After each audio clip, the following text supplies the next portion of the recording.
Oh, the sun is breaking, so I may be getting my cool. I'm hoping you do. Shadow. I'm hoping you do. But I also will likely be getting a kind of a Batman, kind of side raccoon view, rear view, mirror shaped. Yeah. Mirror myself into the car. We have a theme song. This is the theme to Spencer's show. We should have a theme song, actually. Maneuver myself into the car, because it is very relevant. Yeah. Yeah. Well, before we get there. Oh, man. I'm Scott Davenport. Buenos dias. I am Spencer Pablo. Welcome to Photographers and Cars, our newest episode yet. And we are perched on this overlook of San Diego downtown. I've never been to this spot before. Yeah. It's I've been here one time when I went here, I want to say in the dead of winter, but when I say the dead of winter San Diego, it's like it was nearly 50 degrees. Yeah, it was like maybe it was like maybe 52 degrees. I had to wear a sweatshirt. Yeah. So, now that we're here in the springtime, this parking lot is full. So when I was here last time, it was nice. You know, it looked really. It was not. I had this entire place to myself, essentially. Oh yeah. But not today. Not today. Nope. No, there's a lot of folks around, and so this is kind of your ongoing, like, seeking the view of the skyline. Something different for San Diego. It is. And you've been waiting for a sky like this, where the clouds were coming in from behind downtown. So what do you got going? Before I actually want to talk more about this. So I have done these other locations. You know, you guys have joined us when we've done these other locations. I have found so far my favorite shot. It's not here. I like this shot because of the clouds and how the framing and stuff like that and the lighting. But my favorite shot of the skyline of San Diego is actually in my neighborhood. I'll have to bring you there sometime. Okay. But over here, we have some pretty expressive skies. I think it looks really, really nice. I've got my camera so epically sitting on top of this thing. It looks pretty impressive from here, yeah. It does. Yeah. We'll do that later, don't worry. I'm just going to take a... He can't resist. He can't help himself. There we are. He can't help himself. There we are. I would describe the scene as incredibly well lit.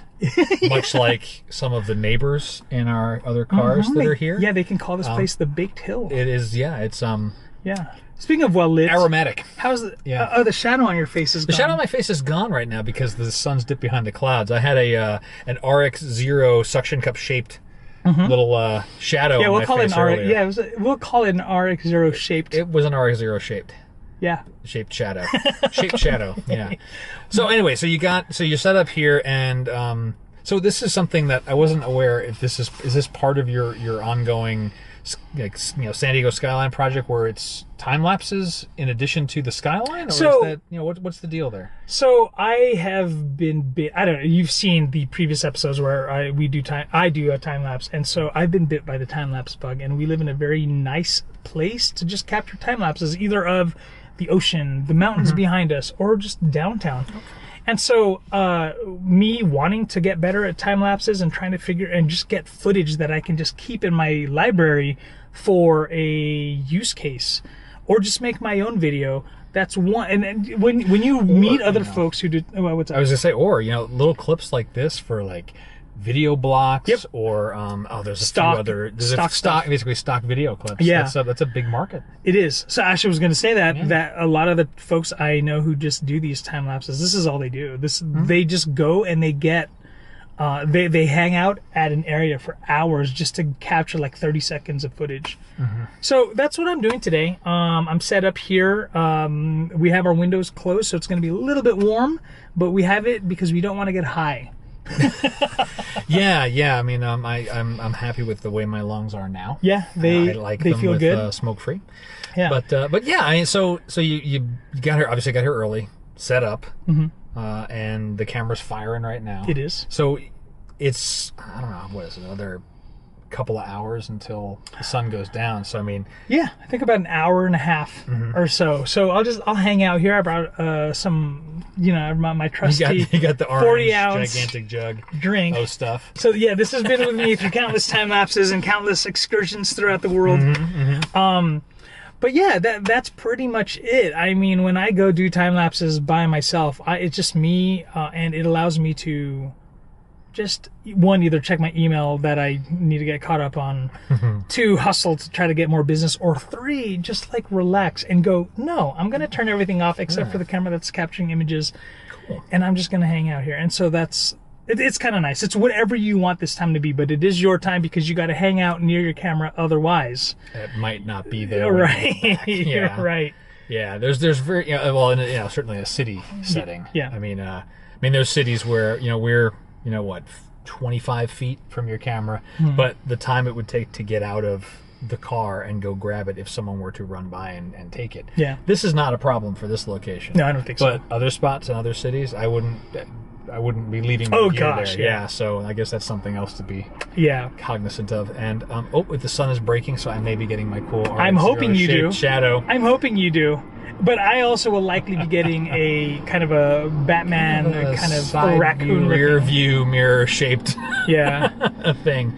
So then, So that just the time lapse, and it's so easy to set it up. You just need to make sure you have a few things. Everyone can do a time lapse. Everyone. So let me ask you some different questions though, because I'm looking at this scene and there's a lot of haze.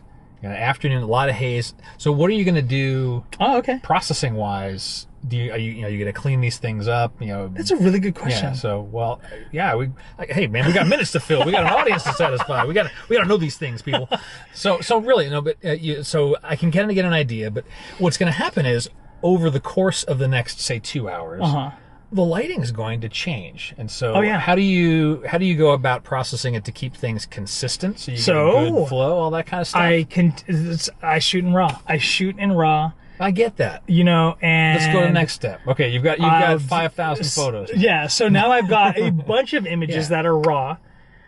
It sucks, man, because it really bogs down your machine. And I have a high performance machine, but whatever. I get these raw images, and based on the changing lighting conditions and haze coming in or something like that, what I'll do is I'll find a way to somehow equalize them. So then that way they come out and they look good as part of a clip. Yeah, because you wouldn't want them all to have the same exact looking exposure, because then you lose the interest of the time lapse. Right. So what do you do to smooth out exposures? I mean, do you like match total exposures kind of thing in Lightroom? Okay. I do. All right. I match total exposures, or sometimes I do like a day to night, and I just let it do whatever it does. And if it turns metered at. Yeah. And if it turns into nighttime, then that's what I capture. So I leave that up to whomever does their time lapse. And if you're like me, you're going to do it all. You're going to expose all of them so they're all the same, or you're just going to go ahead and allow night to happen. So you're going to need a few things when you set this up. I mean, if you have one of the older Sonys that have the Play Memories app ecosystem, then all you need to do is buy it. I want to say it's like a $9 or $10 app. It's about $10. Yeah. And you set it up, and depending on the conditions of your battery and the environment, you may want to connect a USB battery.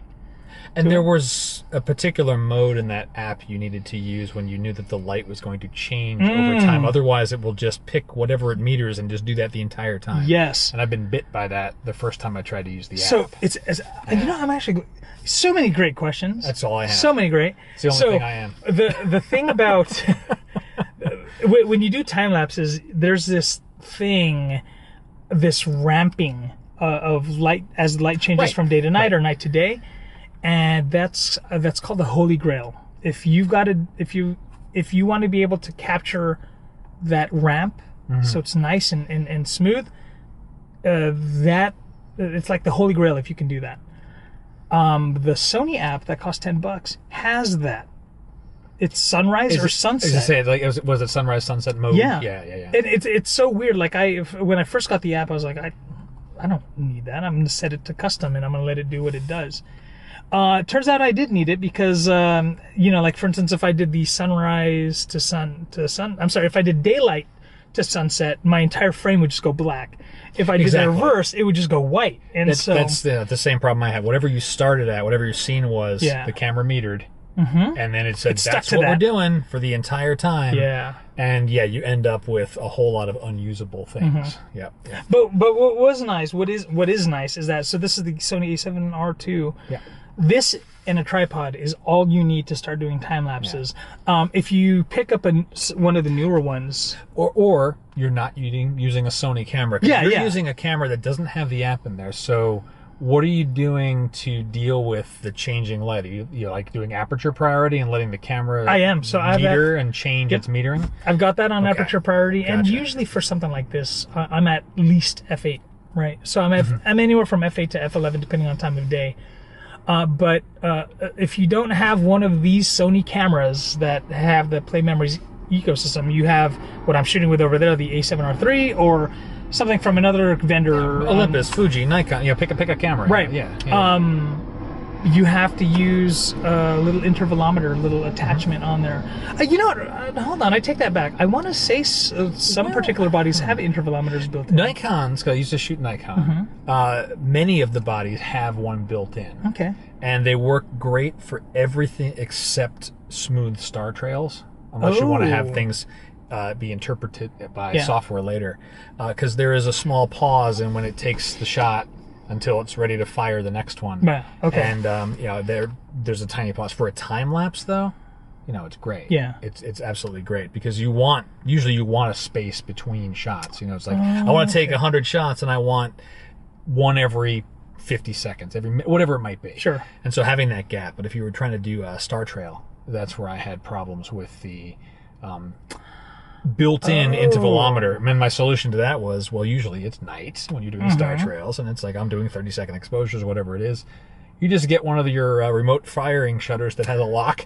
Yeah, and you just put it and on. then you walk away. Oh, okay. And so it'll just constantly fire. Yeah, so a star trail is something that when I do star trails, I actually end up just doing a time lapse, and then I feed my files after I'm done processing them over to a program called Star Stacks with an X. Yeah, it seems to be a popular one. Yeah, it's really nice, and I don't have to cook my shutter. I don't have to leave it open all that time. You know what I mean? It'll just take it. It'll do the intervals the way it does. Because I understand that when you have a sensor just energized, capturing one image for 30 seconds.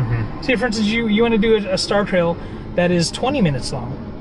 Your sensor's energized for 20 minutes. That introduces things like noise, heat, stuff like that. Yeah. So just be cognizant. So what I do is I just do the time lapse. I take one shot that is exposed decently, that I shoot in RAW, so I have wiggle room, and I'll just feed it to Star Stacks. Let Star Stacks handle the stacking of the stars and then give me the trails. And it can also fill in the gaps if you got them. It's got some magic.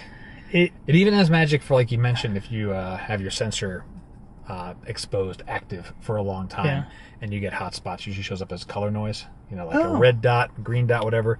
They have this thing where you can take what they'll call a dark frame. So the very last frame you take, just put your lens cap back on or put a hat over the front. Doesn't matter. You're just going to get black. But you're measuring those hot spots, and it will take that into account. Cross-reference it somehow. Okay, something like that. Yeah, it's kind of like long exposure noise reduction. That I was about to say. Yeah. Kind of like that. Okay. Cool.